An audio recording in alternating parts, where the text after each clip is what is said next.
Hi, I'm going to demonstrate how hot the Forno Magnifico becomes after 10 minutes.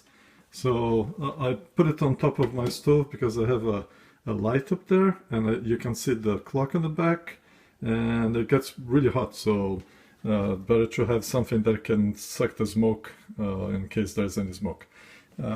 First of all, you put the temperature. I'm going to put almost on the 3 over there, put like more than 2.5, and put it at 10 minutes. And just to show, it's like it's going to turn on over there. And here's the thermometer, just showing it's like 70 degrees right now around the thing, and it's probably going to start getting hotter. One thing that I notice is it's not consistent. It has different temperatures on the surface, so you have to rotate the pizza while you cook it. Okay, so let me close this and come back in 10 minutes. Okay, 10 minutes have passed by, so here I'm again with the thing, the thermometer. And I'm going to first show that the outside gets pretty hot, so it's like 200 degrees Fahrenheit on the outside. So it's important to use the handle so you don't burn yourself. Okay, let me open up. Now you can see the little dot.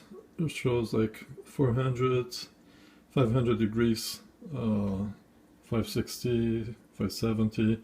And it still can be a little hotter than that, and like, yeah, sometimes the thermometer reads a different temperature. So what I'm going to do is I'm going to put on number 3 for a few more minutes and prepare my pizza. And we're back. Now I'll show again. So it's like 650 now in some points, and you can see the top part there is red hot. So when you put on number 3 for the temperature, the top normally turns on, so you can use that to melt and burn a little bit the top of the pizza, kind of like the pizza place. This was like 5 minutes after the last time. Okay, so I just put the pizza there, and now let's cook it for a few minutes.